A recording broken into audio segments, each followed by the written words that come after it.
investing in share. Number one, what you need for investing in share is the knowledge about share market, knowledge about capital market, knowledge about economy.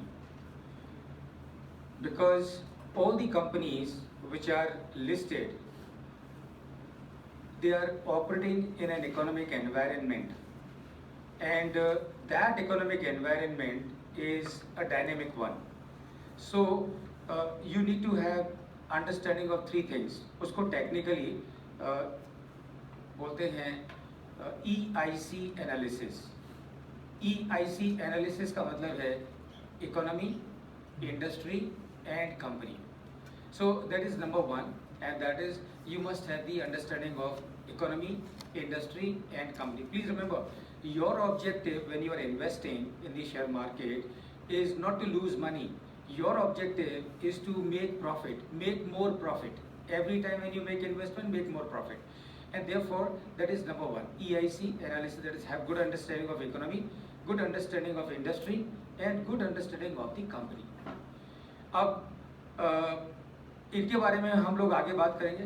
So ultimately एक चीज़ समझ के लीजिए कि किस company का share ऊपर जाता है. उस कंपनी का शेयर ऊपर जाता है जिस कंपनी की अर्निंग ऊपर जाती है. यस और no? So the first thing that you need to have, first skill that you need to have EIC. तो अगर आपकी इकोनॉमी की अंडरस्टैंडिंग अच्छी है, इंडस्ट्री की अंडरस्टैंडिंग अच्छी है और उस कंपनी की अंडरस्टैंडिंग अच्छी है, तो आप आइडेंटिफाई कर पाएंगे वो कंपनी जिसका कि प्रॉफिट ऊपर जाने वाला है. और जिस कंपनी का प्रॉफिट ऊपर जाने वाला है तो आप उसमें इन्वेस्ट करेंगे, तो आप देखेंगे कि जैसे जैसे टाइम बढ़ेगा आपका जो इन्वेस्टमेंट की जो वैल्यू है वो ऊपर बढ़ेगी. That is skill number one as far as the knowledge is concern. Skill number two is the patience. So share market में आप ये सोच के अगर आते हैं कि मैं आज पैसा इन्वेस्ट करूं और आज शाम तक मैं करोड़पति हो जाऊं, तो आज तक किसी का हुआ नहीं और आपका भी 100% होगा नहीं. It is just impossible. Nobody is going to become a billionaire in a day और overnight. But if you have a long term view, long term vision, long term in horizon, then you can definitely make profit from the share market. मेरा ऐसा belief है कि share market एक ऐसी जगह है जहां पर आप लॉस कर ही नहीं सकते unless you make efforts to incur loss. अगर आप कोशिश करेंगे तो आप लॉस करेंगे, अगर आप पेशेंस रखेंगे तो आप बिल्कुल लॉस नहीं कर सकते. So the second skill that you need is to have patience, is to have a long-term vision. So be a long-term investor and not a short-term investor and overnight investor. So that is your skill required for investing in shares. Question number 2. While investing in market, how much percentage of contribution of strategy and luck is there? Very good question. Now let me tell you friends, without any doubt, undoubtedly luck has some contribution in the share market. क्योंकि आप समझ सकते हैं कि Hindenburg का report आया और Hindenburg के रिपोर्ट के आने के एक दिन पहले किसी ने अपना 10-20 लाख रुपए अडानी के शेयर्स में लगा दिया, तो आप समझ सकते हैं कि अगले दिन उसकी क्या हालत हुई होगी. तो बोलते हैं सिर मुड़ाते ही ओले पड़े, ऐसी बात हो गई. तो जिसने उस दिन ही अगर इन्वेस्टमेंट चालू किया होगा और 10-20 लाख लगा दिए होंगे अडानी में, तो मैं बोलता हूँ वो जिंदगी भर शेयर मार्केट में कभी घुसेगा नहीं, क्योंकि उसके लक ने उसको साथ नहीं दिया. लेकिन जो अगर आप दूसरा ये भी देखेंगे कि जो लोग टिके रहे, हिंडनबर्ग की रिपोर्ट आई, अडानी के शेयर मार्केट शेयर ऊपर नीचे हुए, बहुत ऊपर नीचे हुए, 15-15, 20-20% नीचे ऊपर हुए एक दिन में. लेकिन आज क्या पोजीशन है? आज अडानी के shares almost at the same level as they were before the report of Hindenburg. So therefore luck का डेफिनेटली कंट्रीब्यूशन है, लेकिन आप आपके एडवर्स लक को स्ट्रेटजी से नलीफाई कर सकते हैं. समझ रहे हैं क्या कह रहा हूं मैं? यानी कि दुर्भाग्य से अगर आपने इन्वेस्टमेंट किया और उसके अगले दिन या कुछ दिनों में शेयर मार्केट नीचे आ गया तो आप स्ट्रेटेजी लगाइए। क्या स्ट्रेटेजी लगाइए? घबराइए मत। लोग क्या गलती करते हैं, अच्छा ऐसा भी बहुत हुआ होगा, मैं बोल सकता हूँ आपको कि अडानी के शेयर्स में इन्वेस्ट किया, अगले दिन अडानी की रिपोर्ट आई, खड़ाक करके अडानी के शेयर्स नीचे गए, और ये जो बंदे ने कल इन्वेस्टमेंट किया था इतना डर गया वो कि अगले दिन 30-35% से जब अडानी के शेयर्स डाउन थे तो उसने सारा के सारा बेच दिया, और जैसे ही उसने बेचा अगले दिन मार्केट वापस ऊपर, और उसने अगले दिन वापस खरीद लिए, और फिर उसने अगले दिन वापस वही गलती करी और अगले दिन वो नीचे। अगर आपकी ये फ्लक्चुएटिंग अगर अप्रोच रहेगी तो आप डेफिनेटली डेंजर जोन में आने वाले हैं। लेकिन स्ट्रेटजी क्या करिए? ठीक है, share market is for long term. Please understand, Adani के शेयर्स इतने समय तक इतने हाई प्राइस पे सस्टेन किए हैं, एक कंपनी का नहीं, दो कंपनी का नहीं, 10 कंपनियों का। तो सीधी सी बात है, कोई तो रीजन है कि अडानी के स्टॉक्स में दम है, and that is how all the shares of Adani have bounced back. So therefore, I would say yes, luck definitely has its contribution in the share market, but you can nullify the effect of adverse luck with your patience. Plus, you can multiply the effect of positive. तो ऐसा भी हो सकता है कि जिस दिन share, अच्छा, and remember one thing, stock market में बहुत सारे ऐसे प्लेयर्स हैं जिन्होंने अडानी के शेयर्स के ऊपर लास्ट 1.5 महीने में, 2 महीने में अरबों खरबों कमा लिए हैं, और वो कौन लोग हैं आप लोगों को पता भी नहीं पड़ेगा। क्यों? क्योंकि उन लोगों ने क्या किया, उन लोगों को मालूम है अडानी नीचे गया, खटाक से खरीद लिया, अडानी ऊपर गया, खटाक से निकाल दिया, अडानी फिर नीचे आया, फिर खटाक से खरीद लिया, अडानी फिर ऊपर गया, फिर खटाक से बेच दिया, और in this process they have earned billions of rupees, I can tell you. So, and because what they have done, they have an understanding of the capital market, they have the understanding of the share market, and therefore they have been able to use their knowledge and understanding and luck and the opportunity and make a lot of money. So that is the, I hope वो जिसका भी ये सवाल है, ये question आपके लिए answer हो गया। How to keep maintain the money and add value to it in any firm? Firm यानी कि कंपनी, जिसका भी सवाल है, right, company. How much percentage of money to be invested in manufacturing department? Manufacturing department, I understand that आपके सवाल का शायद ये मतलब है कि मैन्युफैक्चरिंग कंपनी में कितना इन्वेस्ट किया जाए। Is it so? जिसका भी सवाल है, okay, however it is, okay. तो देखिए पहला सवाल है कि how to keep maintain the money and add value to it in any firm, okay. अब देखिए पहली बात तो ये है कि जब आप मार्केट में एंटर कर रहे हैं, शेयर मार्केट में नए एंटर कर रहे हैं, तो आपको क्या करना है, आपको ब्लू चिप कंपनी के ऊपर ही कॉन्सेंट्रेट करना है। ब्लू चिप कंपनी यानी कि कौन सी कंपनी? जो कि बहुत स्ट्रॉन्ग कंपनी है, निफ्टी की जो कंपनी है 50, those are known as blue chip companies. Blue chip company से क्यों बोल रहा हूँ आपको आपके सवाल के आंसर में, क्योंकि ब्लू चिप कंपनी में रिस्क कम है। सी ब्लू चिप कंपनी के स्टॉक्स अगर मार्केट नीचे जा रहा है तो उसमें नीचे आ सकते हैं, लेकिन ब्लू चिप कंपनी का एडवांटेज ये भी है कि एक तो ये कि फंडामेंटली स्ट्रांग है, तो अगर मार्केट में कुछ एडवर्स डेवलपमेंट होता भी है तो ब्लू चिप कंपनीज के शेयर्स उतना नीचे नहीं आते हैं जितने बाकी कंपनीज के आएंगे। लेकिन अगर ब्लू चिप कंपनी में आपने इन्वेस्ट किया है, market is now coming in a good shape, तो फिर आप देखेंगे कि ब्लू चिप कंपनीज को शेयर फटाक से स्पीड से ऊपर जाना शुरू होते हैं। तो ब्लू चिप कंपनी में इन्वेस्ट करने का सबसे बड़ा रीज़न ये है कि आपकी रिस्क ऑटोमेटिकली कम होती है। दूसरी चीज़ बोलूँगा कि हेयर से पे, टिप्स पे, र्यूमर्स पे बिल्कुल भी इन्वेस्ट मत करिए, और जो टीवी पे जो लोग रिकमेंड करते हैं उसमें तो बिल्कुल भी इन्वेस्ट मत करिए, क्योंकि टीवी पे जो रिकमेंड करते हैं 95% of the time all those news are, please remember, are planted, वो प्लांटेड है। किसी को अपना शेयर बेचना है तो वो क्या करेगा, वो ये वन ऑफ दीज एंकर्स और the so called expert who come on the CNBC, उनको जानबूझ के बोलेगा ये कंपनी का शेयर आप बता दो, तो वो सुबह उठ के बोलेगा ये कंपनी का शेयर बता दो, एंड आप देखेंगे कि आप जोश में आके ले लेंगे तो आपको मालूम पड़ेगा कि शाम होने तक वो शेयर ऊपर जाने के वजह उल्टे नीचे आ गया। So never ever do the mistake of going by the rumor or by the tips or by the market grapevine. That is number 2 that you should do to maintain your money and keep adding value. अब आप देखिए मारुति जैसा share है, या रिलायंस का share है, या HDFC का शेयर है, या स्टेट बैंक ऑफ इंडिया का शेयर है, या ICICI का शेयर है, या कोटक का शेयर है, या L&T का शेयर है, या इन्फोसिस का शेयर है। Now these are fundamentally strong companies, और ये कंपनीज के शेयर ऊपर नीचे हो सकते हैं लेकिन लॉन्ग टर्म में वो नीचे जाने वाले नहीं है, क्योंकि उनका जो बिजनेस मॉडल है बहुत स्ट्रॉन्ग है। And that is the answer to your first question. Second question is how much percentage of money to be invested in manufacturing department. तो शायद आप ये कहना चाह रहे हैं कि मैन्युफैक्चरिंग कंपनी में कितना इन्वेस्ट करना चाहिए। तो देखिए ये अच्छी बात है, इसको बोलते हैं रिस्क डाइवर्सिफिकेशन। रिस्क डाइवर्सिफिकेशन का सिंपल सा मतलब क्या है कि अपने सारे अंडे एक बास्केट में मत रखो। Don't keep all your apples in one basket, and that is the meaning of diversification. So आपका जो इन्वेस्टमेंट है 5-6 कंपनियों में रखो। बिकॉज वाई 5-6 कंपनी में रखो? बिकॉज रिस्क डाइवर्सिफाई होती है। और 5-6 कंपनी में ही मत रखो, 5-6 इंडस्ट्रीज में रखो। अगर आपने 5 कंपनियां ली और वो सारी की सारी आईटी इंडस्ट्री हैं, और समझो because of Russia war and Ukraine war IT companies come in trouble, 5 companies में आपने इन्वेस्ट किया है, अलग अलग कंपनी है, 5 कंपनी अलग अलग हैं, लेकिन 5 आईटी की कंपनी है, तो क्या होगा, जो भी इम्पैक्ट होगा because of the change in the economic scenario, वो 5 कंपनी को बराबर से होगा। तो आप देखेंगे आपके 5 कंपनीज के शेयर नीचे से नीचे आ गए। तो 5 इंडस्ट्री में करिए, and you can pick up the pharma industry में पिकअप करिए, because pharma is evergreen, because pharma ऐसी इंडस्ट्री है जो कि हमेशा चलते रहने वाली है। आपने देखा होगा कोविड के टाइम पे भी फार्मा को कोई प्रॉब्लम नहीं हुआ।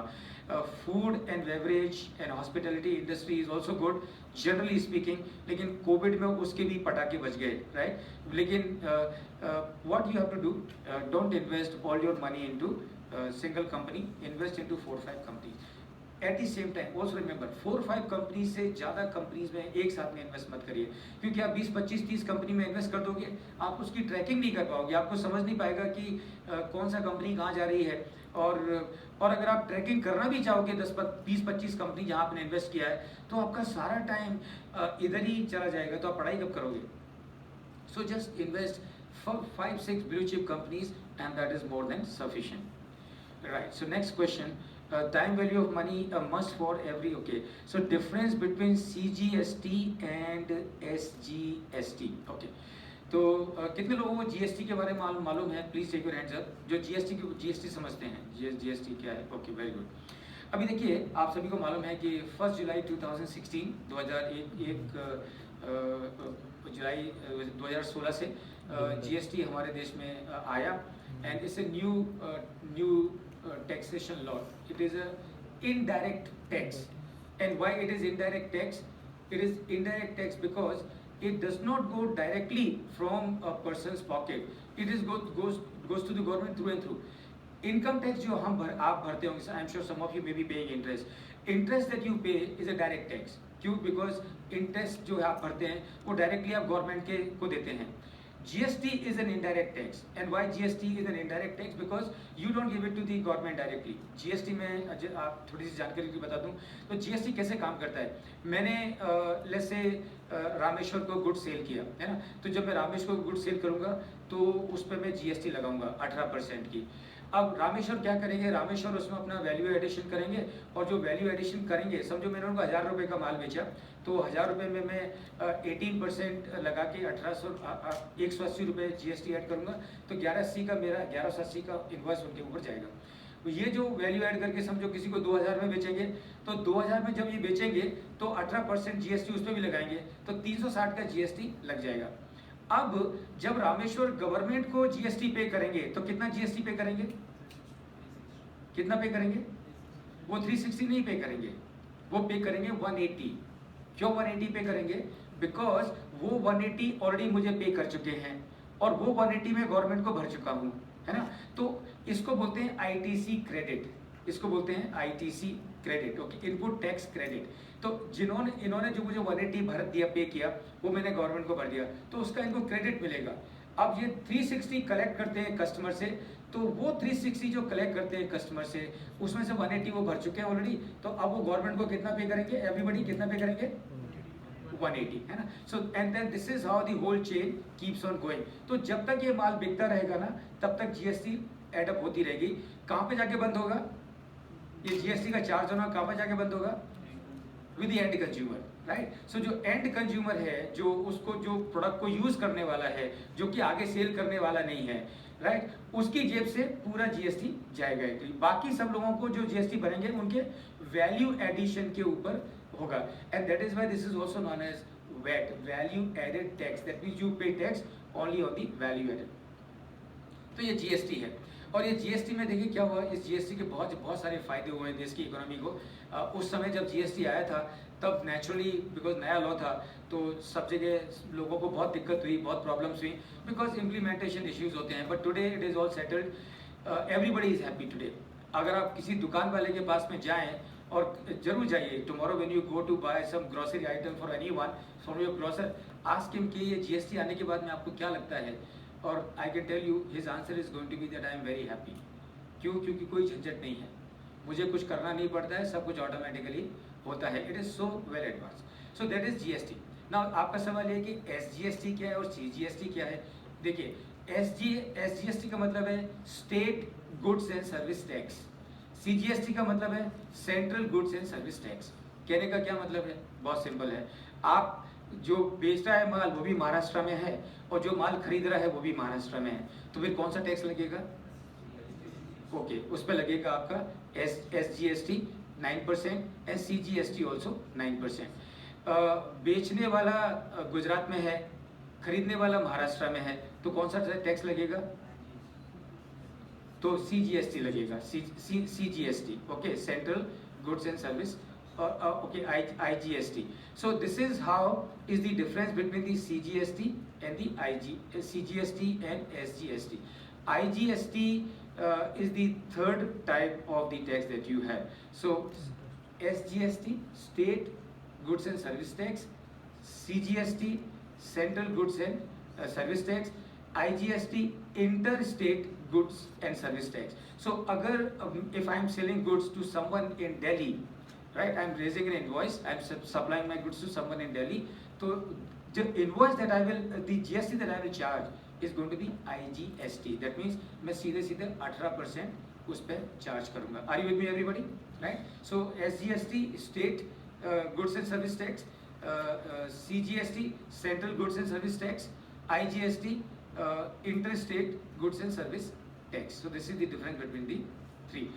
CGST की रेट 9% है generally speaking, एक SGST की भी 9% है, that means put together it becomes 18%. Interstate अगर transaction है then the rate of tax is 18%. So this is how you should remember. Okay, I hope that answers the question of the person who has raised it. Best investment according to you, how banks make money? Very good. Now अब ये आपका ये सवाल है best investment according to you. देखो मैं आपको बताऊं कि there is nothing called best investment, because ये जो word best है it is relative, it changes from time to time, situation to situation. तो given situation में जहाँ से आपको ज़्यादा रिटर्न मिल जाए, in that situation that is your best investment. Yes or no? Isn't it? So that is how I would say. So ऐसा कुछ best investment नहीं है।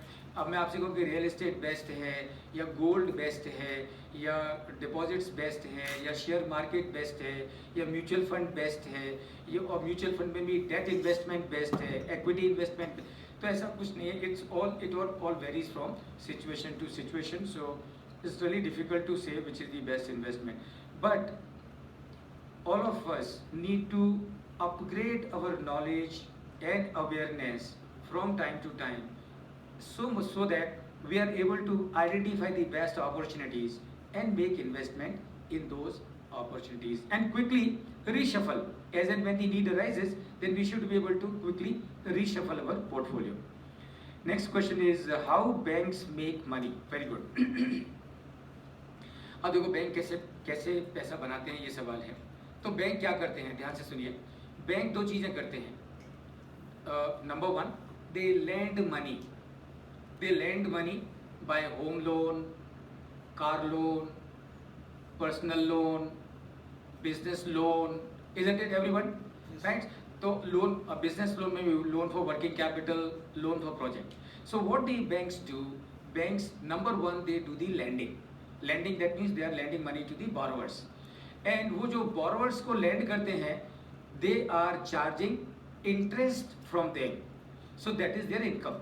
सो the interest that all of us pay to the banks is the income of the banks. अब the second thing what the banks do, for lending the money to the borrowers, banks also need to raise capital, yes or no? So they will raise capital by way of equity, that is by equity shares, and by way of debt, that is by borrowing. So जब वो lend करेंगे तो उनको interest कमाएंगे, interest is going to be their income. When they will borrow, they will of course pay interest. So interest that they have charged to the borrower is their income, minus interest that they have paid to the lenders is their cost, and the difference is their margin. Are you with me everyone? And उस margin में से they will minus the administrative expenses, क्योंकि इसके अलावा वो bank में offices हैं, furniture है, कंप्यूटर है, उनके लोग काम करते हैं, उनको तनख्वाह देनी पड़ती है, वो सारे खर्चे एडमिनिस्ट्रेटिव एक्सपेंसेस करके माइनस करेंगे, and what remains in the bottom, उसमें से टैक्स भरेंगे, और टैक्स भरने के बाद जो बचेगा वो बैंक का प्रॉफिट आफ्टर टैक्स हो गया, right? So this is how banks will make money to sum it up. So when they lend you money, they charge interest from you. When they charge interest from you, that is their income. So and for lending the money they need to borrow, and they also need to raise money by way of capital. तो जो borrow करते हैं तो वहाँ पर उनको interest देना पड़ता है. So interest जो उन्होंने collect किया income minus the interest जो उन्होंने pay किया, उनका हो गया margin. Margin में से क्या minus करेंगे? उनके सारे expenses, administrative expenses minus करेंगे, तो उनका हो गया taxable profit. Taxable profit में से जो tax होगा वो minus करेंगे, और जो उनके हाथ में बचेगा that is their net profit. So this is how the banks will make money. I hope this answers. Okay, there's a question, solvency and insolvency. Okay, solvency का मतलब क्या है, insolvency का मतलब क्या है? बहुत सिंपल है. आपकी एक कंपनी है और आपकी कंपनी की जो टोटल लायबिलिटीज हैं वो 1 लाख करोड़ हैं. कितनी है? 1 लाख करोड़. आपकी कंपनी की लायबिलिटीज कितनी? 1 लाख करोड़. आपकी कंपनी की जो एसेट्स हैं वो 1.5 लाख करोड़ हैं. कितनी है? 1.5 लाख. आपकी कंपनी सॉल्वेंट है कि इंसॉल्वेंट है? सॉल्वेंट है. क्यों सॉल्वेंट है? एसेट ज्यादा है तो क्या हुआ? एसेट ज्यादा है तो क्या हुआ? And you are right. So देखिए, सॉल्वेंसी और इंसॉल्वेंसी का क्या मतलब है? सॉल्वेंसी का क्या मतलब है समझ के लीजिए. सॉल्वेंसी का मतलब है ability to discharge all your liabilities is solvency. Your ability to pay all your liabilities is your solvency. तो अगर आपके पास में 1 लाख करोड़ की liabilities हैं और 1.5 लाख करोड़ की assets हैं, तो इसका मतलब आपके पास में 1 लाख करोड़ की liabilities को पे करने की ability है कि नहीं है? है. So that means you are solvent. अब दूसरा एग्जाम्पल, कंपनी की liabilities हैं 1 लाख करोड़ की, एसेट्स हैं 80,000 करोड़ के. कंपनी सॉल्वेंट है कि इंसॉल्वेंट है? इंसॉल्वेंट है. क्यों इंसॉल्वेंट है? बिकॉज ये कंपनी की जो उस कंपनी को देना है वो 1 लाख करोड़ है, और जो कंपनी की एसेट्स की वैल्यू है वो 80,000 करोड़ है.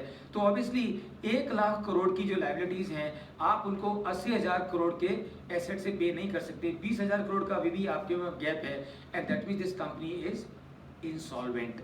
So that is the difference between solvency and insolvency. Where to invest money or where should we invest our money? तो ओके, देखिए आप लोग स्टूडेंट्स हैं, एंड इन्वेस्टमेंट की जो स्ट्रेटजी है it changes from person to person.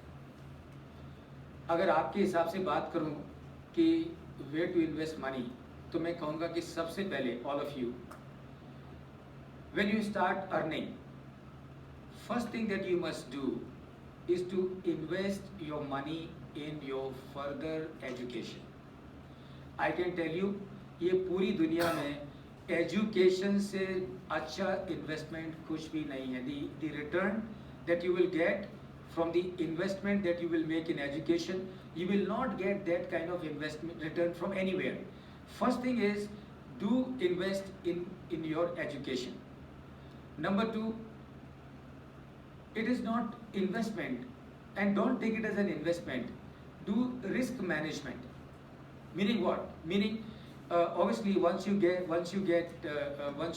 complete your course, you start working. After a few years you will get married. So when you will get married, you will of course have your family. That means what? That means you have certain obligations. So that is where you have to take care of the risk, because and that is where you must take insurance. Third strategy of the investment is buy a house for yourself. Buy a house for yourself. तो ये this is how I would say is in my view the best approach to invest your money. और उसके बाद में जब आपके पास में फिर भी पैसा बचे, then you must also enjoy. Please remember, जब आप बहुत सारा पैसा कमाने लगे ना, तो साल में एक बार दो बार घूमने जाइए अपनी फैमिली को लेके, क्योंकि याद रखिए जिंदगी खाली पैसा कमाने के लिए नहीं है, जिंदगी पैसे को उड़ाने के लिए नहीं, एंजॉय करने के लिए नहीं। उड़ाइए मत, एंजॉय करने के लिए है। ओके, तो ये याद रखिए कि बस एंजॉय। अब मैं क्यों कह रहा हूँ ये चीज़, क्योंकि मैंने देखा है बहुत सारे लोग जैसे ही जब वो बच्चे होते हैं, उनके बहुत सारे ड्रीम्स होते हैं कि मैं ये करूँगा, मैं वो करूँगा, मैं यहाँ जाऊँगा, मैं वहाँ जाऊँगा। लेकिन जैसे ही वो जॉब में आते हैं, वो सारे ड्रीम्स के बारे में भूल जाते हैं और काम में अपने आप को इतना खपा देते हैं पैसे कमाने के चक्कर में कि उनको बाकी चीज़ों का होश ही नहीं रहता है। बीवी बच्चे भी घर पे हैं, ये भी होश नहीं रहता है। आप ऐसी गलती बिल्कुल भी मत करिए। So when you have some surplus money, enjoy yourself. Foreign trip पे निकल जाइए, हिंदुस्तान में कहीं घूमने के लिए चले जाइए। Make sure that you always spend enough time on yourself and on your family. Right, next question. I'm interested in investing in mutual funds, but I do not have much knowledge about it. As they say mutual fund सही है, but as in the end they say there is risk, so much should I trust that tagline? बहुत बढ़िया सवाल है। किसका सवाल है? Please give me a big round actually। बहुत बढ़िया, बहुत बढ़िया। अब देखिए बहुत सही लिखा है आपने, क्योंकि वो बोलते हैं और वो टैगलाइन तो देते हैं, फिर बाद में गड़ करके बोल जाते हैं कि इन्वेस्टमेंट इन म्यूचुअल फंड, मतलब ऐसा बोलते समझ में नहीं आएंगे।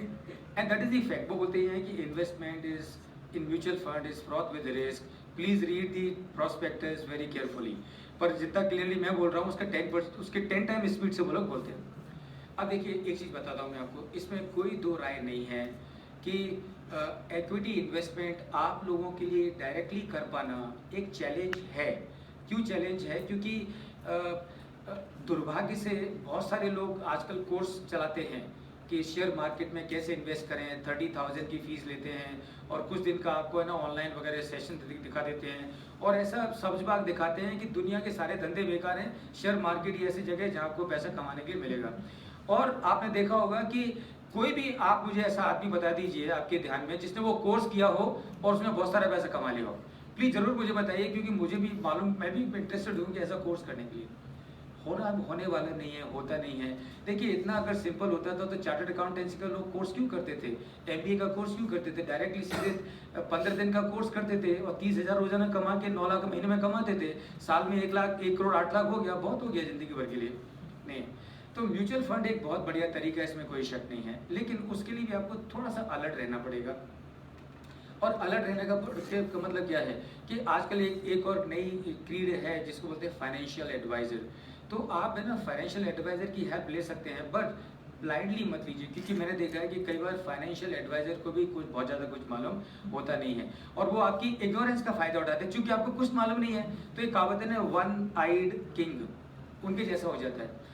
म्यूचुअल फंड में आप अच्छी जो रेप्यूटेड एसेट्स कंपनी है ना, उनका थोड़ा सा रिसर्च कर लीजिए।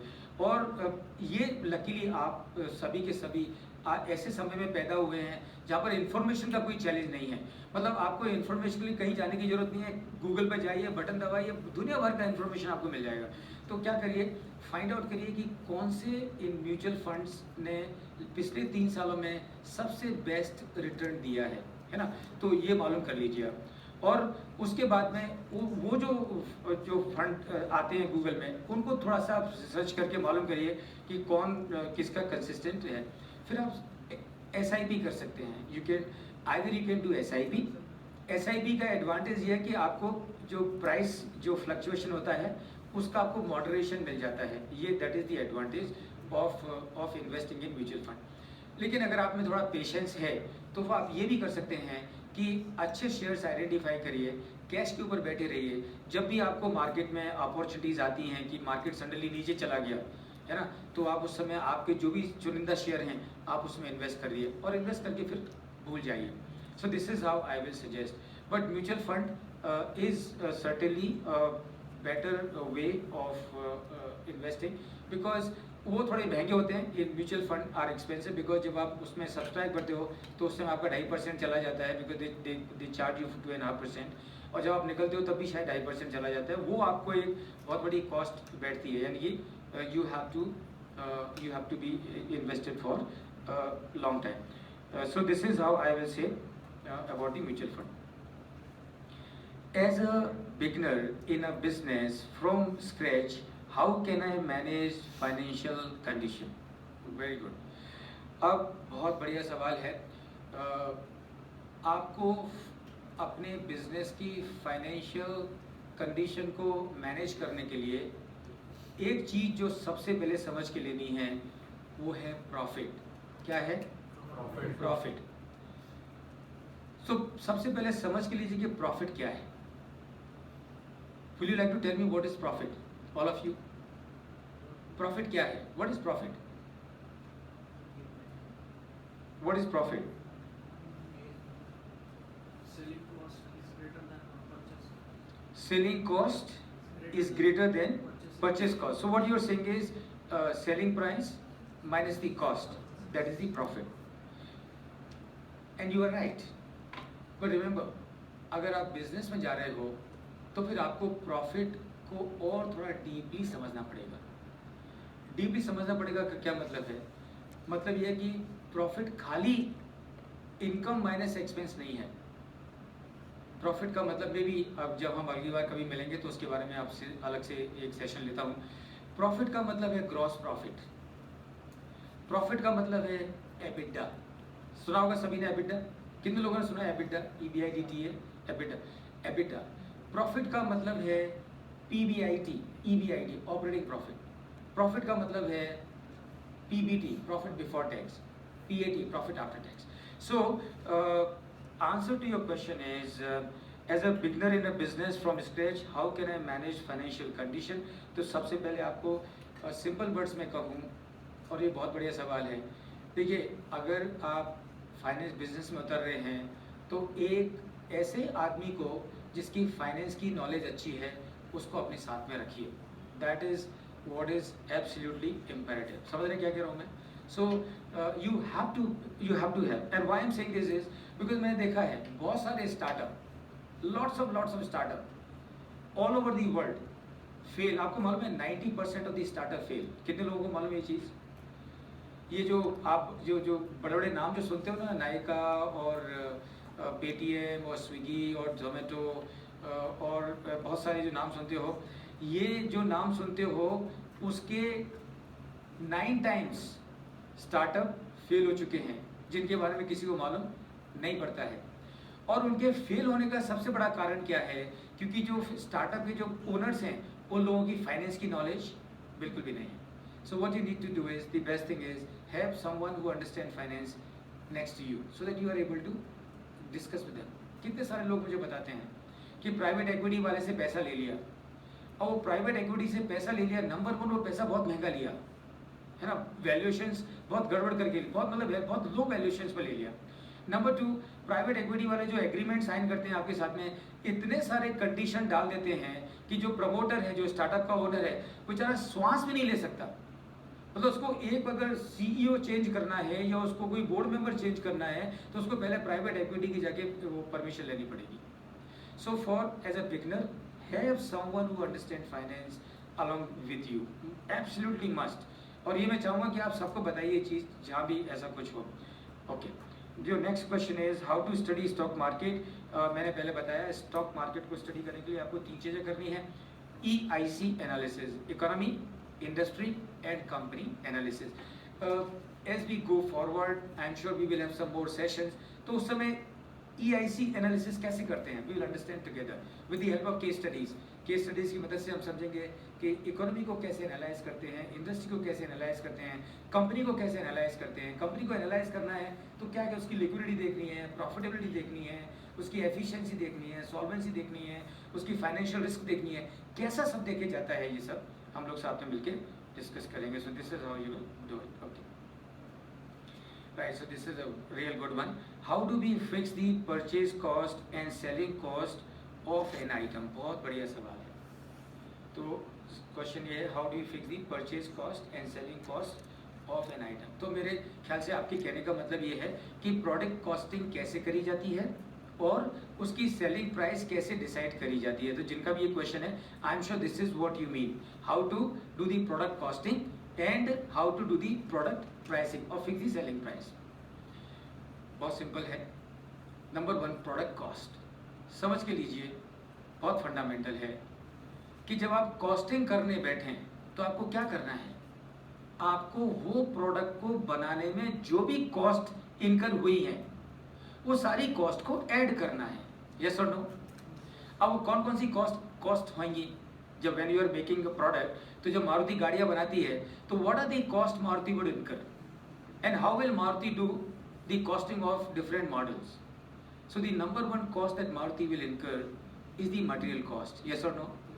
सो आप जो प्रोडक्ट बना रहे हैं उस प्रोडक्ट में मटेरियल कितना लगता है उसकी कॉस्ट को आइडेंटिफाई करिए, उसको लिख के लीजिए जो रॉ मटेरियल कॉस्ट है। Which is the next cost that you will incur is the labor. So you will incur the manufacturing cost. Manufacturing cost में labor भी आ जाएगी, overheads भी आ जाएंगे सारे। यानी what is manufacturing cost? Manufacturing cost का simple सा मतलब ये है the cost that you incur in converting the raw material into everybody into finished product. And that is your manufacturing cost. So आप क्या करिए, मैन्युफैक्चरिंग कॉस्ट जो भी आपने इनकर करिए उसको इंक्लूड कर लीजिए। मैन्युफैक्चरिंग कॉस्ट में सब कुछ आ जाएगा, पावर कॉस्ट आ जाएगी, लेबर कॉस्ट आ जाएगी, ओवरहेड्स आ जाएंगे, everything will come. Now what you do, now you also add next cost and that is what your selling general and administrative expenses. तो सीधी सी बात है, आप कंपनी चला रहे हो तो कंपनी का ऑफिस है, उसका रेंट जाता है, कंपनी में लोग काम करते हैं उनकी तनख्वाह भरनी पड़ती है, कंपनी में बिजली का यूज होता है, पावर का बिल भरना पड़ता है, कंपनी के लोग ट्रैवल करते हैं, ट्रैवल पे खर्चा करना पड़ता है, सेल्स कमीशन देना पड़ता है, और ये सारे कॉस्ट को एडमिनिस्ट्रेटिव कॉस्ट को ऐड करिए। नंबर 4, अगर आपके पास में एसेट्स हैं, है ना, प्लांट एंड मशीनरी है, बिल्डिंग है, तो उसके ऊपर डेप्रिसिएशन लगेगा, add the depreciation cost. And अगर आपने इंटरेस्ट भर रहे हैं, at the interest cost also. तो ये सब का टोटल करिए, ये सब का टोटल करिए and that becomes your production cost. Are you with me everyone? So that becomes your production cost. और ये प्रोडक्शन कॉस्ट में से कॉस्ट जो है आपकी, इसको डिवाइड करिए by the number of units that you have produced. What you will get is your everybody, what you will get is your selling cost per item और पर यूनिट। ठीक है, तो आपकी सेलिंग कॉस्ट हो गई, आपकी product मतलब cost of product हो गई। अब आपको क्या करना है, अब आपको डिसाइड करना है कि आपको प्रॉफिट कितना चार्ज करना है। अब ये सिरा समझ के लीजिए, आप कैसे डिसाइड करेंगे, all of you, how will you decide कि कितना प्रॉफिट ऐड करना चाहिए? Everyone, very good, please give him a big round of applause, give him a big round of applause. So how will you define the amount of profit? You will fix the amount of profit based on the demand for your product.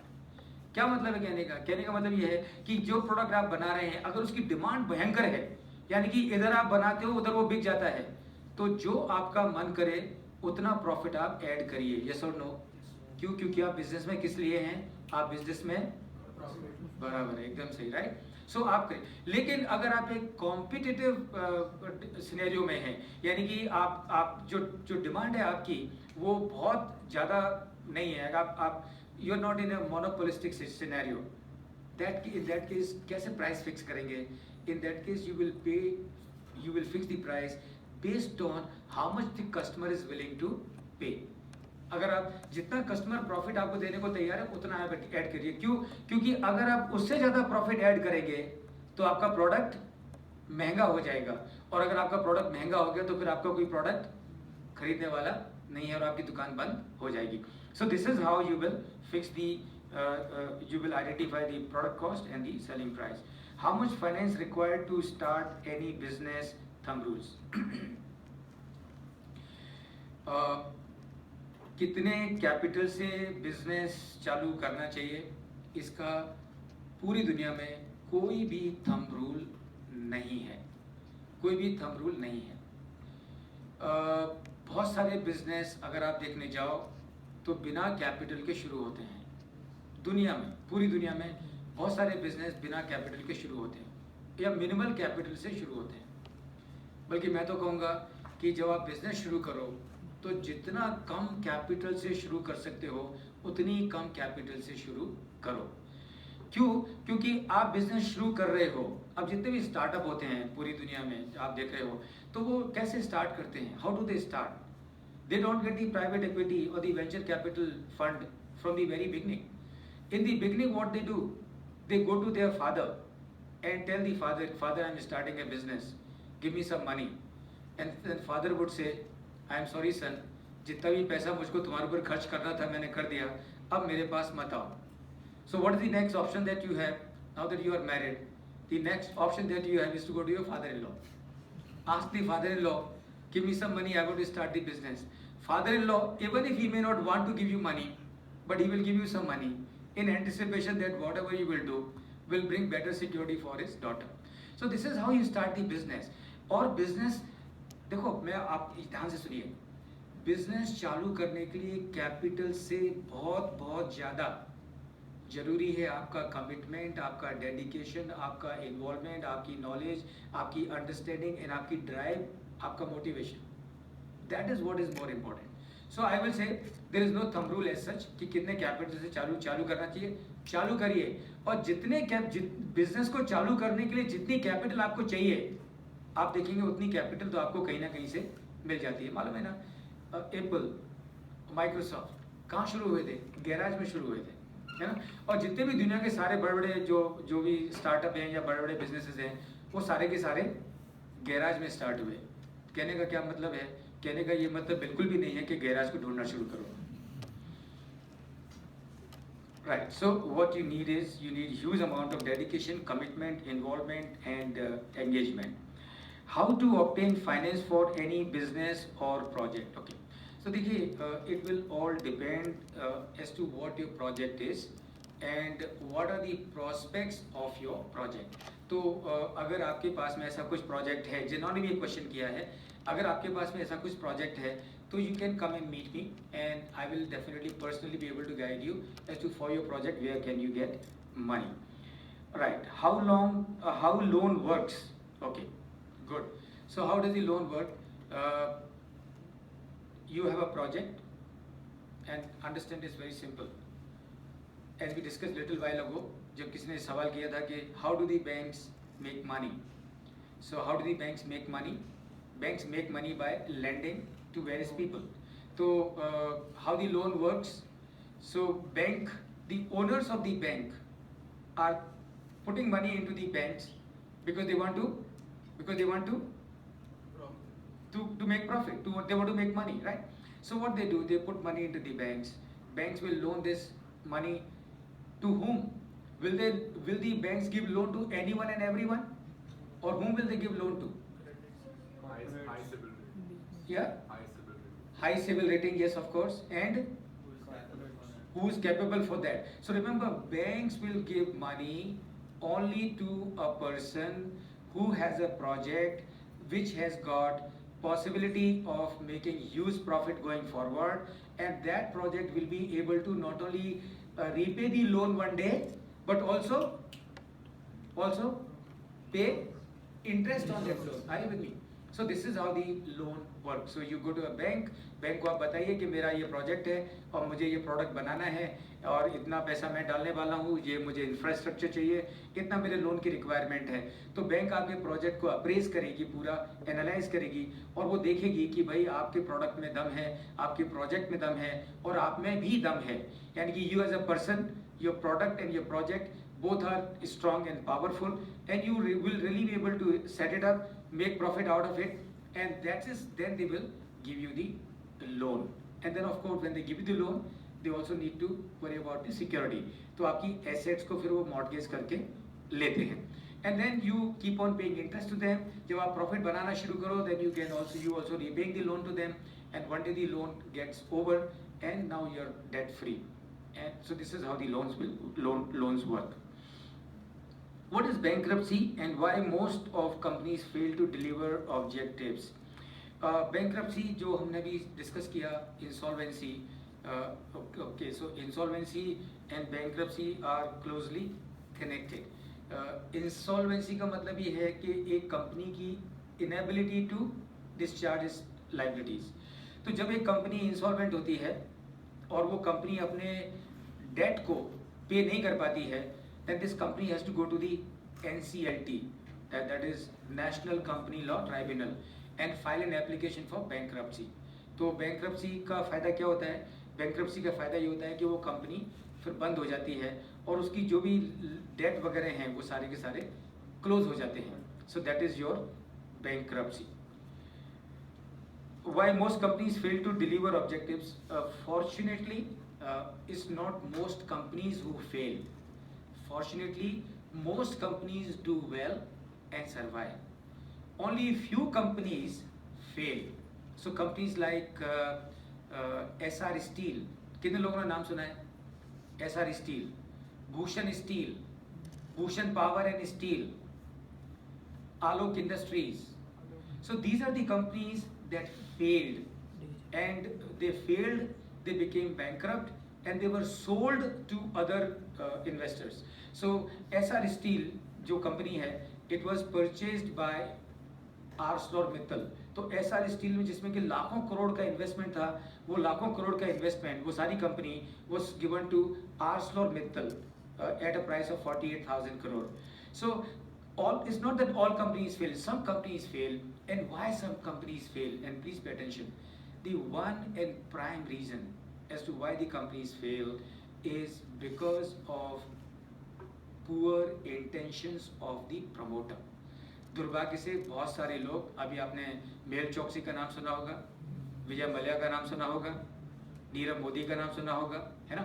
और तो ये बहुत सारी कंपनियां fail होती हैं, that is because ill intentions of the promoters. सो promoters का मकसद ये है कि कंपनी चालू करो, पैसा इकट्ठा करो, साइफन करके बाहर भेज दो और फिर एक दिन खुद ही बाहर चले जाओ. नहीं तो फिर गवर्नमेंट तो भगाने वाली है ही. एक्चुअली भगाने वाली मतलब गवर्नमेंट के डर से भागना ही पड़ेगा. So that is the reason. Second, all of you, reason can be circumstances also can force a company to fail. Say for example, COVID में आप सभी को मालूम है कि because of COVID the markets were completely off, and as a result of that lot of businesses got out of the business, and that is because of the market conditions. So that can be another reason. Third reason as to why companies fail is bad management, particularly bad working capital management. So these are the reasons for some of the companies to fail. Luckily not most companies fail. Luckily most companies succeed. Only few companies fail. Why most of the businesses fail? Due to finances, lack of finances. Very good. So देखिए, अभी जैसा कि मैंने आपको बताया कि किसी भी बिजनेस के लिए वर्किंग कैपिटल होना बहुत ज़रूरी है. अगर वर्किंग कैपिटल नहीं है तो अगर आपके पास में रॉ मटेरियल खरीदने के लिए पैसा नहीं है, you are not able to purchase raw material. If you are not able to purchase raw material, will you be able to produce? Everyone, will you be able to produce? Of course you will not be able to produce. If you will not produce, will you be able to sell? Obviously you will not be able to sell. If you are not able to sell, are you able to earn some revenue? And the answer of course is no.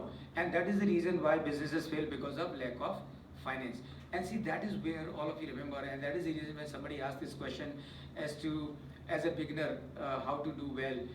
And that is what I said, that as a beginner or otherwise, always have someone next to you who understands finance, and that is what you must do, because he would be able to tell you कि किस financial decisions के क्या implications हैं, and how to manage the risk in all those situations. How do I manage finance for my business if I am unemployed? Okay. Good question. How do I manage finance of my business if I am unemployed. तो पहली बात तो समझ के लीजिए कि अगर आपका बिजनेस है तो फिर आप अनएम्प्लॉयड नहीं है, बल्कि आप तो औरों से ज़्यादा एम्प्लॉयड हैं. क्योंकि जो एम्प्लॉयमेंट में होता है वो 9 से 5 का काम करता है, और जिसका खुद का बिजनेस होता है वो 24/7 काम करता है. सो आप ये मान के चलिए कि आप अनएम्प्लॉयड बिल्कुल भी नहीं हैं, आप एम्प्लॉयड हैं.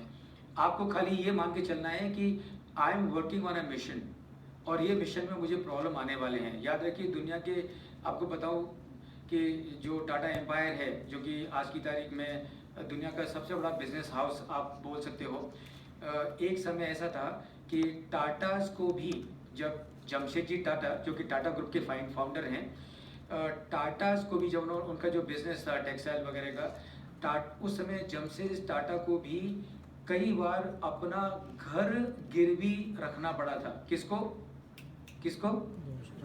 जमशेद जी टाटा को. तो आप समझ सकते हैं, अगर Jamshed ji Tata can pass through such a bad phase as far as the business is concerned, then who you and I are.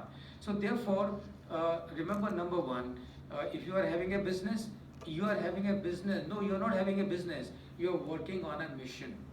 You are working on a mission. Please remember, as a businessman, you are doing the job of Brahma. क्या कह रहा हूँ मैं? You are doing job of. आप जब business करते हैं तो आप ब्रह्मा का काम करते हैं. You know what Brahma does? Everyone create, right? But Brahma is the creator. So जब आप business कर रहे हैं, what you are doing? You are creating. You are creating products. You are creating services. You are creating employment opportunities. So you are a creator. आप ब्रह्मा का job कर रहे हैं. तो आप मान के चलिए कि जब आप बिजनेस चालू करते हैं तो कोई दुनिया की ताकत आपको फेल नहीं कर सकती है, unless you let yourself fail. समझ रहे हैं क्या कह रहा हूँ मैं? तो आप बिल्कुल ही मान के मत चलिए कि आप अनएम्प्लॉयड हैं. आप अच्छी तरह से एम्प्लॉयड हैं, और बस आपको फाइनेंशियल प्लानिंग करके चलना पड़ेगा. That means what? That means you will have to estimate कि you will have to prepare your cash flow, कि अगले 12 महीने में मुझे कितना मेरा आउटफ्लो होने वाला है, कितना मेरा इनफ्लो होने वाला है. मेरा आउटफ्लो ज़्यादा है कि इनफ्लो ज़्यादा है? अगर मेरा इनफ्लो ज़्यादा है तो कोई प्रॉब्लम नहीं है, अगर मेरा आउटफ्लो ज़्यादा है तो प्रॉब्लम है. तो प्रॉब्लम है तो किस महीने में प्रॉब्लम है और कितना प्रॉब्लम है, and then what you have to do. जितना भी डेफिसिट है आपके कैश फ्लो में, you have to tie it up, and that is where I said you need to take help of someone who understand finance. And remember, any problem in business anywhere in the world are all temporary. किसी भी business में कोई भी problem permanent नहीं है, unless that business is indulging into unethical practices. So long as you are doing your business ethically, so long as you are doing your business with good intentions, positive intentions, all the problems that you have are absolutely temporary, and you would definitely be able to overcome them sooner than later. Why self-employed people pay more taxes than any other employees? ऐसा नहीं है कि self-employed people pay more taxes than other employees. Please remember, amount of tax that you pay is a function of the income that you earned. Are you with me? तो आप tax भरते हैं, वो tax का आपके employment होने से और अनएम्प्लॉयड होने से कुछ फर्क नहीं पड़ता है. The amount of tax that you pay is directly linked with the earning that you have. तो जिसकी अर्निंग ज़्यादा होगी उसको ज़्यादा टैक्स भरना पड़ेगा, जिसकी अर्निंग कम होगी उसको उतना कम टैक्स भरना पड़ेगा. जिसकी अर्निंग बिलो दी थ्रेशोल्ड है तो उसको तो बिल्कुल भी इनकम टैक्स भरना नहीं पड़ेगा. तो अगर आप ज़्यादा इनकम टैक्स भरते हैं, consider yourself to be fortunate. Number 1. Number 2, business में आपको, अगर आप बिजनेस में हैं तो आपको और भी ज़्यादा एडवांटेज है as far as tax is concern. क्यों? अगर आप एम्प्लॉयड हैं, कंपनी में काम कर रहे हैं, तो आपको कोई ऑप्शन ही नहीं है. हर महीने आपको जो तनख्वाह मिलेगी वो टैक्स कट के मिलेगी. मतलब आपकी जानकारी के लिए बता दूं, क्योंकि कल परसों आप इंडस्ट्री में ज्वाइन करने वाले हैं, तो जो आपको बोलेंगे आपकी पगार 10 लाख है और आपको मालूम पड़ा कटपिट के तो बहुत कुछ भी नहीं मिल रहा है यहाँ पे, तो डोंट बी शॉक्ड, बिकॉज उसमें टैक्स कट के आपके हाथ में आने वाला है. अगर आप बिजनेस में हैं तो देखिए आपके बहुत सारे खर्चे बिजनेस के करके ट्रीट हो जाते हैं. उसकी वजह से क्या होता है, जो आप प्रॉफिट कमाते हो वो जो टैक्सेबल प्रॉफिट उतना कम हो जाता है, इसलिए आप उतना कम टैक्स भर पाते हो। तो बिजनेस में कम से कम उनको टैक्स प्लानिंग की जो अपॉर्चुनिटी है, लेकिन अगर आप जॉब में हो तो आपको टैक्स प्लानिंग की ज़्यादा अपॉर्चुनिटी नहीं है। आप यहाँ वहाँ इन्वेस्ट कर सकते हैं, पर याद रखिए अगर आप यहाँ पर वहाँ इन्वेस्ट करेंगे तो आपका कैश आउटफ्लो तो हो जाता है ना, यानी कि उतना कैश आपके हाथ से गया 3 साल के लिए। अगर आप कोई इन्वेस्टमेंट म्यूचुअल फंड में डालते हैं जो कि टैक्स फ्री है, लेकिन 3 साल का लॉकिंग पीरियड है, तो 3 साल के लिए वो पैसा आप इस्तेमाल नहीं कर सकते। टैक्स का बेनिफिट मिल रहा है ठीक है, but your whole money is gone for 3 years and that is what you must remember. So ये जो आपका सवाल है ये अदर वे राउंड है, तो आपको इसके बारे में चिंता करने की जरूरत नहीं है। Is rich dad and poor dad a good book for managing and understanding finances? Yes, it is a very good book for the author of this book. क्योंकि इस बुक के ऑथर ने इस बुक को लिख के बहुत पैसा कमा लिया, लेकिन मुझे आज तक कोई ऐसा मिला नहीं जिसने बोला हो कि सर मैंने ये किताब पढ़ी और मैंने बहुत सारा पैसा बना लिया। देखिए, आपकी ज़िंदगी की किताब आपको लिखनी है, किसी दूसरे की किताब लिख के आपको कुछ फ़ायदा होने वाला नहीं है। और ये याद रखिए, जिन्होंने पढ़ी है ये book rich dad poor dad, ऐसा कभी ज़िंदगी में किसी के साथ में होगा नहीं। आप में से किसी को मिला कि आपको एक पिताजी मिले, दूसरे पिताजी भी मिल गए, क्योंकि एक रिच थे एक पुअर थे। पुअर वाले ऐसा करते थे, रिच वाले वैसा करते थे। किसी को हो गया? आपको छोड़ो, आपके पड़ोसी को हुआ क्या? पड़ोसी को छोड़ो, क्लासमेट को, कभी ऐसा कुछ होता नहीं है। ये सब हाइपोथेटिकल स्टोरीज हैं, और हाइपोथेटिकल स्टोरीज लोगों की साइकोलॉजी, क्योंकि क्या प्रॉब्लम क्या है मालूम है आज की तारीख में? दुर्भाग्य से ज़्यादातर लोग करोड़पति बनना चाहते हैं बिना हाथ पैर हिलाए, इसलिए वो निर्मल बाबा के दरबार में जाते हैं। नाम सुना है? निर्मल बाबा का दरबार नाम सुना है? गोलगप्पे खा लो तो कृपा बरसने लगेगी। अरे बेचारे, वो गोलगप्पे वाला बेच के थक गया, उसके ऊपर कुछ कृपा हुई नहीं, तो खरीदने वालों के ऊपर कहाँ से कृपा होगी? सो प्लीज़ रिमेंबर, ये रिच डैड पुअर डैड से कुछ होने वाला नहीं है। मेहनत करिए, डिटर्मिनेशन रखिए, कमिटमेंट करिए, जिद पक्की करिए कि मुझे तो ये करना ही है चाहे कुछ भी हो जाए, और याद रखो फिर आपको कोई रोकने वाला नहीं। और आजकल तो एक भीड़ ही पैदा हो गई है। क्या भीड़ पैदा हो गई है? पहले उनका सेशन आता है पैसे से पैसा कैसे कमाएं, है ना? अब वो बिक गया, अब अगली बार कैसे बेचे? बिना पैसे पैसा कैसे कमाएं, अब वो भी बिक गया। अब क्या करें? सोए पैसा कैसे कमाएं। और ऐसा कभी कुछ होने वाला। अच्छा, एक बहुत आपने कॉमन सुना होगा, बहुत सारे लोग बोलते हैं, if you are not earning money while in sleep, you will have to keep on working for whole of your life। और नीचे लिखा था वारेन बफेट। ये वारेन बफेट ने कभी बोला ही नहीं, क्योंकि अगला बेचारा जिंदगी भर काम कर करके कमा रहा है, वो कभी उसको मन में भी ख्याल नहीं आता। लेकिन this is how it happens. So ये रिच डैड पुअर डैड को भूल जाइए, खुद रिच बनिए और दूसरों के लिए एग्जाम्पल बनिए। Do things in the best possible way and you become a story by yourself, and I'm sure you will definitely be able to do that। How to build a good portfolio? तो portfolio का मतलब क्या है? देखिए, portfolio का मतलब multifold है। Portfolio can be in shares, portfolio can be in terms of investment. तो यानी कि अभी जैसे आपके आज की तारीख में अगर हम देखें, in case if you want to advise your dad, then is a different story, but if you are looking only from your perspective, आपका पोर्टफोलियो हो सकता है शेयर्स का, है ना?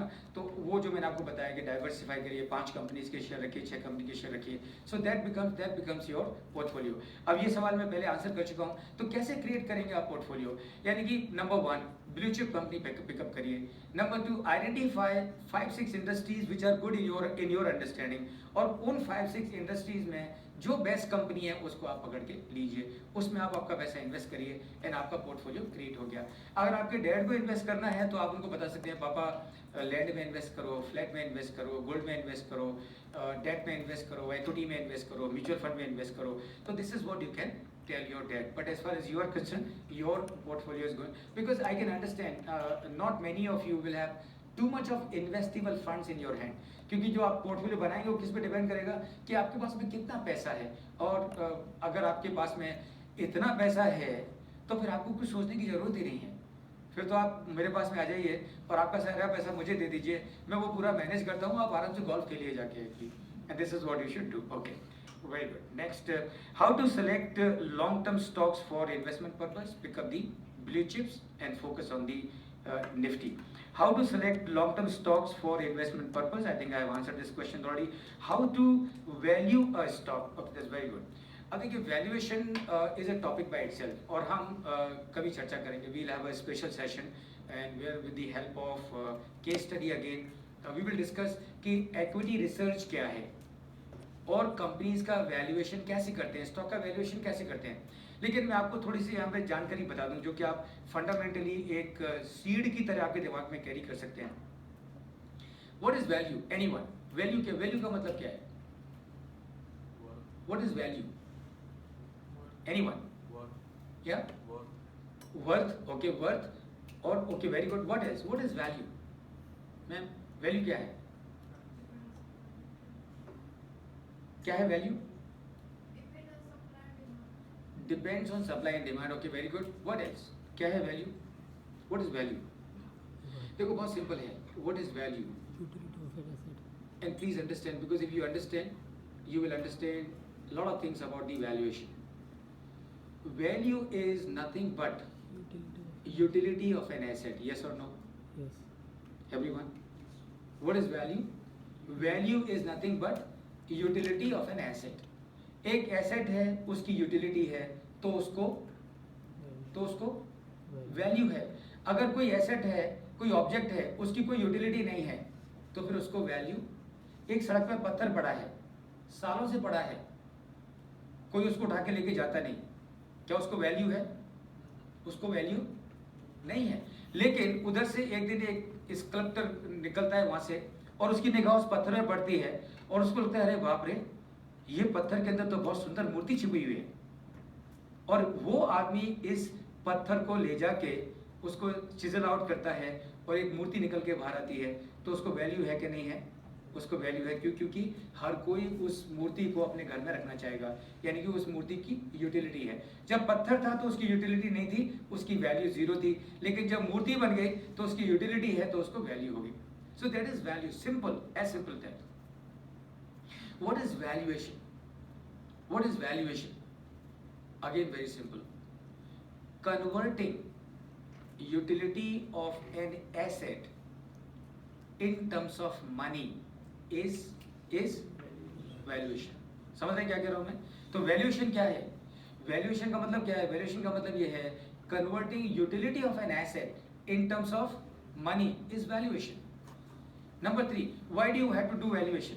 क्यों वैल्यूएशन करना है आपको? Why do you have to find value? Why do you have to find value? Everyone, you have to find value because you have to take a decision. Yes और नो? आपको कोई एसेट परचेज करनी है तो आप उसका valuation करेंगे. आपको कोई एसेट परचेज नहीं करनी है तो क्या आप उसका वैल्यूएशन करेंगे? एंड द आंसर इज, आपको एक घर सेल करना है, आप उसका वैल्यूएशन करेंगे. आपको घर सेल करना नहीं है तो आप उसका वैल्यूएशन करेंगे? And the answer is no. आप वैल्यूएशन क्यों कर रहे हैं? क्योंकि आप you want to find out कि इसकी क्या वर्थ है, and that is why you are doing the valuation. So please remember, value क्या है? Value is utility of an asset. Valuation क्या है? Converting utility of an asset in terms of money is valuation. And why do you do valuation? You do valuation because you have to take a decision. So how do you find out the value of a stock? Very simple. एक company की value आपको कैसे मालूम पड़ेगी? एक Reliance industries है, तो कैसे मालूम पड़ेगा आपको कि रिलायंस इंडस्ट्रीज की क्या वैल्यू है? All of you, how will you find the worth of Reliance as a company? How? Profit making. Yeah? Profit making. Profit making, very good. What else? एक कंपनी की क्या वैल्यू है, कैसे मालूम करोगे आप? And let me tell you friends, is yeah? Stock price into number of shares. Correct. Share price into number of shares. So question ये है कि उस कंपनी का आप शेयर प्राइस कैसे डिटरमिन करोगे? And let me tell you, Adani हो, अंबानी हो, मित्तल हो, या दुनिया का कोई भी बिजनेसमैन हो, whenever they are buying a company, and I'm sure all of you will know, Lakshmi निवास मित्तल, आर्सलॉर मित्तल, वो जो पूरा ग्रुप है, वो पूरा ग्रुप कैसे खड़ा हुआ मालूम है आपको? By acquiring company. मित्तल साहब ने क्या किया? अमेरिका में कंपनी खरीदी, रशिया में कंपनी खरीदी, पोलैंड में कंपनी खरीदी, मैक्सो में कंपनी खरीदी. Everywhere they have bought companies. Adani, how has Adani become so big? Adani has become so big by everybody, by acquiring companies. अभी रिसेंटली उन्होंने क्या खरीदा? एनडीटीवी खरीदा, अंबुजा सीमेंट खरीदा, एसीसी सीमेंट खरीदा। तो याद रखिए, जब अंबानी या मित्तल या अडानी जब कोई कंपनी को खरीदते हैं, are they interested in land of that company? Are they interested in the building of the company? Are they interested in the plant and machinery of the company? Are they interested in the employees of the company? No. They are not interested in any of those things when they are buying these companies. Then what are they interested in? What are they interested in? They are interested in the cash generating capacities of those companies. Yes or no? Everybody? Right? So जब भी कोई company खरीद रहा है, there interested in दी ये company कितना cash generate करेगी, कितना profit generate, that is the value. Building से क्या करना है मुझे? लैंड से क्या करना है मुझे? प्लांट एंड मशीनरी से क्या करना है मुझे? उससे मुझे कुछ भी नहीं करना है। मुझे किससे करना है कि ये कंपनी मुझे कितना कैश कमा के देगी। So how do you find this value of A stock? You find out the cash generating capacity of A company, convert that cash in terms of present value, and that becomes the value of that company. Divide that value by the number of shares, and that will give you price of each share of a company. I hope जिनका भी ये सवाल है उनको answer मिल गया होगा। How to start earning from stocks? I think हमने cover कर लिया अच्छी तरह से। How to begin intraday trading? Please मत करिए, please please please please please please मत करिए, बिल्कुल मत करिए, भूल से भी मत करिए, गलती से भी मत करिए। आप इंजीनियर्स हैं, आपका मेन काम इंजीनियरिंग करना है, जो कुछ कमाना है इंजीनियरिंग करके कमाइए। अगर आपको इंट्राडेडिंग करके कमाना था तो 4 साल पहले, 3 साल पहले, 2 साल पहले डिसाइड कर लेना चाहिए था कि मुझे इंजीनियरिंग नहीं करनी है, मुझे कंप्यूटर के सामने बैठ के मेरा टाइम खराब करना है, ज़िंदगी खराब करनी है। इंट्राडे ट्रेडिंग करना किसके लिए अच्छा है? उनके लिए अच्छा है जिनके पास पैसा भी बहुत है और टाइम भी बहुत है। टाइम को कैसे खत्म करें उनको समझता नहीं है, पैसे को खत्म करें कैसे समझता नहीं है। इतना पैसा है कि 2-4 करोड़ लुट गए रोजाना तो कोई फर्क पड़ता नहीं, और ना उनके आगे कोई पीछे, आगे को है ना कोई पीछे। So please please please I will very strongly recommend, do not dare to do inter trading at least for next 10 years। 10 साल के बाद हो सकता है भगवान की कृपा से आपके पास में इतना सारा पैसा हो जाए और समय भी बहुत सारा हो कि आप इंट्रा ट्रेडिंग करके लॉस भी कर लिए तो भी कोई परवाह नहीं है। आज की तारीख में बिल्कुल भी मत करिए, क्योंकि ये उन लोगों के लिए है जिनके पास में और कुछ काम करने के लिए नहीं है। And you must always focus on your core competence. Remember the please remember, देखो समझ के लीजिए, अगर आपने इंट्राडे ट्रेडिंग, जस्ट फंडामेंटल बात कर रहा हूँ, आपने इंट्राडे ट्रेडिंग करके समझो एक दिन 2-5 हज़ार रुपये कमा लिए, आपने इकोनॉमी को कोई बेनिफिट किया क्या? आपकी 5,000 के प्रॉफिट कमाने से इंडिया की जीडीपी में एक भी पैसे का इजाफा हुआ क्या? आपने जो 5,000 कमाए वो इसलिए कमाए, किसी और दूसरे इंट्रा ट्रेडर ने उधर बैठ के गंवाए। तो आज आपने 5 कमाए, उसने 5 गंवाए, हो सकता है कल आप 10 गंवाओ, वो बेचारा 5 गंवाए। मैं आपको बोलूं कि मेरे हिसाब से जंगली रमी में और इंट्राडे ट्रेडिंग में कोई फ़र्क नहीं है, और मैं दोनों की दोनों चीज़ें आपको बहुत स्ट्रांगली रिकमेंड करूंगा। प्लीज़ प्लीज़ प्लीज़ प्लीज़ मत करिए। 5 साल के बाद, 10 साल के बाद आपको मेरे वर्ड्स याद आएंगे, और उस समय अगर आपको लगे कि हाँ सर ने बोला था कि जब बहुत सारा पैसा हो जाए और टाइम भी बहुत सारा हो तो समय कर लेना, और आपको उस समय लगे कि पैसा भी बहुत है मेरे पास, टाइम भी बहुत है मेरे पास, शौक से करिए, कोई प्रॉब्लम नहीं है। बिकॉज फिर आपको लूज़ करने के लिए कुछ नहीं है। टुडे आपको लूज़ करने के लिए बहुत है। देखिए, आप 5,000 रुपये कमाएंगे, लेकिन याद रखिए आप दिन भर कंप्यूटर के सामने बैठ के आपने पीसेस पूरा डे कमा दिया आपका, और आप कुछ भी कर लेना, वो 5,000 रुपये तो 50 बार आ जाएंगे, लेकिन वो दिन आपको जो चला गया वो दोबारा लौट के आने वाला नहीं है। So that is what is my answer to your question, how to start. Okay, what is PE ratio? Very good, that's a very good question. So PE ratio क्या है? थोड़ा मैं स्क्रीन पे बताता हूँ आपको। पीई रेशियो का मतलब क्या है? पी यानी कि price, PE ratio, price and divided by E is earning per share. कितने लोगों को मालूम है कि अर्निंग पर शेयर क्या होता है?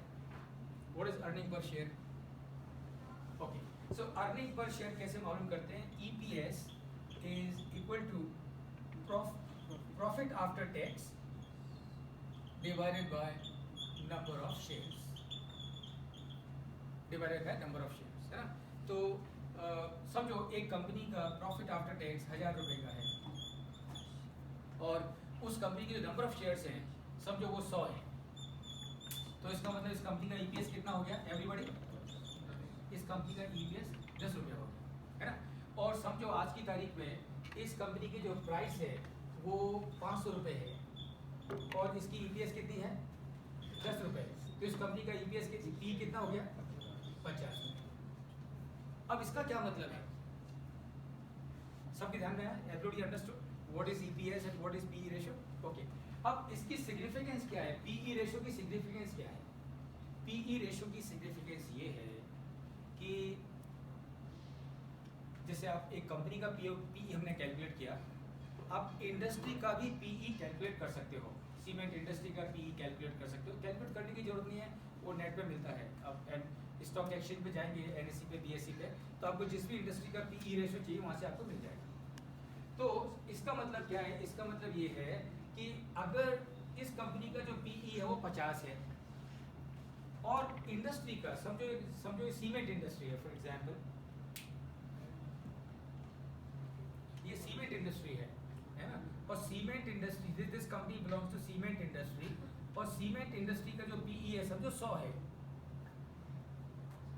इसका मतलब क्या हुआ?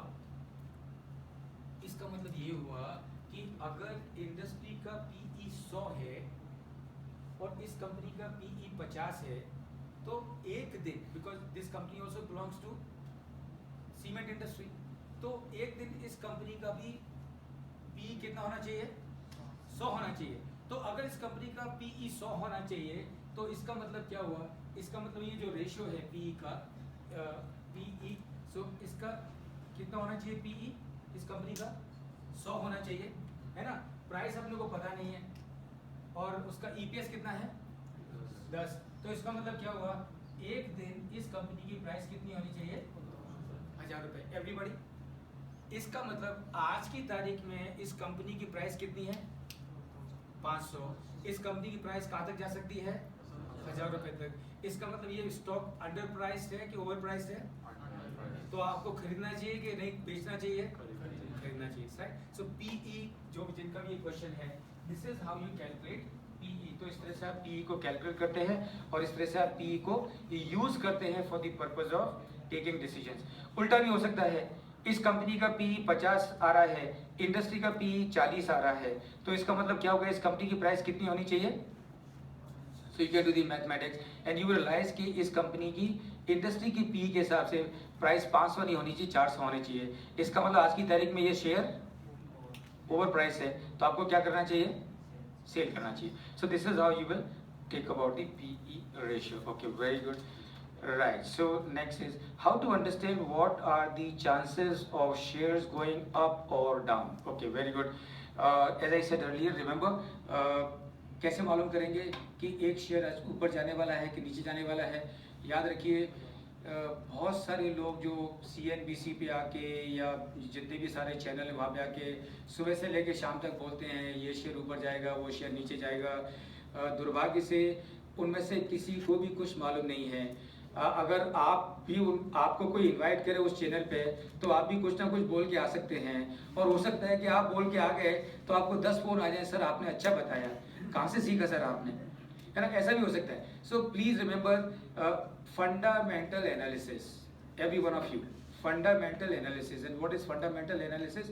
Fundamental analysis is EIC, economy, industry and company. You can support the fundamental analysis with technical analysis, but remember technical analysis is only in short term. Technical analysis is short term because अगर आप देखेंगे और आप थोड़ा सा research करिए, technical analyst के जो लोग थे, हिंडनबर्ग की रिपोर्ट आने से पहले टेक्निकल एनालिस्ट के हिसाब से अडानी के जो शेयर्स थे वो और ऊपर जाने चाहिए थे, अगर आप टेक्निकल एनालिस्ट को सुने, एक दिन इंडियन वर्क की रिपोर्ट आई, उसके एक दिन पहले सुने कि टेक्निकल एनालिस्ट अडानी के शेयर्स के बारे में क्या बोल रहे थे, तो आप देखेंगे कि without any exception all of them were projecting Adani share to go very high. But what happened? Because the Adani's Hindenburg report came and all these shares came crashing. So you can support fundamental analysis for the purpose of supporting with the technical analysis. लेकिन जैसा मैंने पहले कहा, मेरे विचार से आपको long term पे ध्यान रखना चाहिए, शॉर्ट टर्म के चक्कर में नहीं पढ़ना चाहिए. Not advisable at this point in time. So ज़्यादा से ज़्यादा आप मास्टर्स करने की सोचिए, वो ज़्यादा इंपॉर्टेंट है आपके लिए बजाय इसके कि how can I start investing in stock market. I think मैंने आंसर कर दिया ही है. Is there any initial training required? Of course very much training is required and no doubt about it. Without any training you should not dare or what you can do, you can start with a small amount. आप ये मान के चलिए कि 10, 20, 25 हज़ार से शुरू करिए और ये सोच के चलिए कि 25 हज़ार अगर डूब गए तो कोई परवाह नहीं है, बल्कि अपने फादर को बोल के रखिए आई डिड इट. मैंने मेरे बेटे ने इंटरेस्ट दिखाया शेयर मार्केट में and he was of course very actively doing. But मैंने आप सभी को बताया, मैंने मेरे बेटों को भी बताया कि ये आपकी प्रायोरिटी होने की ज़रूरत नहीं है. लेकिन अगर आपको नॉलेज के हिसाब से शेयर मार्केट में इन्वेस्ट करना है तो ज़रूर करिए, बिकॉज ये नॉलेज जितने जल्दी आपको मिलती है उतना अच्छा है, क्योंकि भविष्य में काम आएगी. So I did give him some money and fortunately for him and for me he did not incur any loss, made some marginal profits, not very attractive profit. But now that he is doing his masters and he had some portfolio, so what he has done, he has now invested that money for long term as he is in US. So this is the same thing what you can do. So training is absolutely must, and starting with some your capital is perfectly okay. How can I decide in which company shall I invest? I think I have answered this question. Difference between assets and liabilities, very good question. So will somebody like to answer this question? Assets और liabilities में क्या फर्क है, कोई बताना चाहेगा मुझे? Yeah, say it louder. How do you differentiate between the assets and the liabilities? Alright, so देखो आंसर बहुत सिंपल है. Asset is what you own. Liability is what you owe. Asset क्या है? जो आप ओन करते हो. लाइबिलिटी क्या है? जो आप ओ करते हो. आपके बैंक में 1,000 रुपये पड़े हैं, that is the asset that you own, right. आपको 1,000 रुपये एक फ्रेंड को चुकाने हैं, that is your liability. Are you with me? So I think this is the simplest definition of asset. Asset is what you own, liability is what you owe. मैंने एक friend को 1,000 रुपये दिए, तो वो 1,000 रुपये जो मेरे पास में आने वाले हैं, that is an asset, because that money I owe and I own that money and he has to give it to me. But if I have to give 1,000 rupees to someone because I have taken a loan from him, that is what is my liability. What are the finance requirements an engineer should keep in mind before starting their own startup? Very good question. And the finance requirement, देखो जब जैसा कि मैंने पहले कहा आपसे, और ये फैक्ट है, और ये आप मैसेज अपने माइंड में पूरी तरह से बिठा लें कि पूरी दुनिया में जितने भी फाइनेंस के टॉप लोग हैं वो सारे के सारे इंजीनियर्स हैं. आई विल नॉट से सारे के सारे, but most of them are engineers. क्यों? क्योंकि engineering background and finance it goes hand in hand. Because industry क्या है, इन कंपनीज क्या है, कंपनी कैसे चलती हैं? कंपनी मशीन से चलती है, राइट. कंपनी पैसे से चलती हैं. तो अगर आपको मशीन की नॉलेज है और आपको साथ में पैसे की भी नॉलेज हो जाए, तो आप समझ सकते हैं कि कितना फॉर्मिडेबल कॉम्बिनेशन, करियर कॉम्बिनेशन ये बन जाता है. तो लेकिन रिक्वायरमेंट क्या है? रिक्वायरमेंट ये है कि बहुत ज़्यादा नहीं है. मैं आपको बताऊं कि आपको फाइनेंस की अंडरस्टैंडिंग होने के लिए, अच्छी अंडरस्टैंडिंग होने के लिए आपको सीए करने की ज़रूरत नहीं है, एमबीए करने की ज़रूरत नहीं है, सीपीए करने की ज़रूरत नहीं है, कॉस्ट अकाउंटेंसी करने की ज़रूरत नहीं है. आपको सिर्फ एक 8-10 दिन किसी अच्छे फाइनेंशियल टीचर के साथ में रेगुलर कोर्स समझ के लेने की ज़रूरत है. वो आपको बता दे वर्किंग कैपिटल क्या है, बैलेंस शीट क्या है, प्रॉफिट एंड लॉस क्या है, रेशियो एनालिसिस क्या है, कैश फ्लो क्या है, और प्रोजेक्ट फाइनेंस क्या है, ये आपको समझा दे, and I can tell you उतना आपके लिए ज़िंदगी भर के लिए बहुत है, क्योंकि उसके ऊपर आप बहुत सारा बिल्ड कर पाओगे, लेकिन उसके लिए आपको पूरी तरह से अपने आप को कमिट करना पड़ेगा।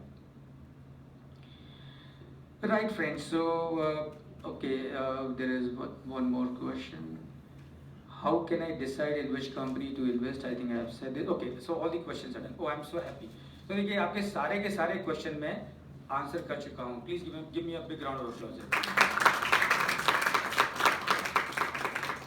और 3:56 का टाइम है, इनके 4 मिनट अभी भी बाकी है और मैं सारे के सारे आपके क्वेश्चन आंसर कर चुका हूँ। यस, तो अभी भी जिनके क्वेश्चन बाकी होंगे, I will be very happy to take them, please go ahead. या आप रीड कर दो, वहां से मैं आंसर कर दूंगा। Doing MBA in finance in India versus US or Canada, is there any difference? Right, okay. Country does not make any difference. Whether it is India or Canada or US, it does not make any difference. What makes difference is the institute that you go to.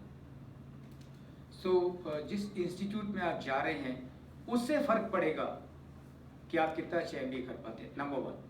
Number 2, your own dedication and commitment. तो ये दो चीज़ differentiating factor हैं। America और Canada और India से कुछ फर्क पड़ने वाला नहीं है।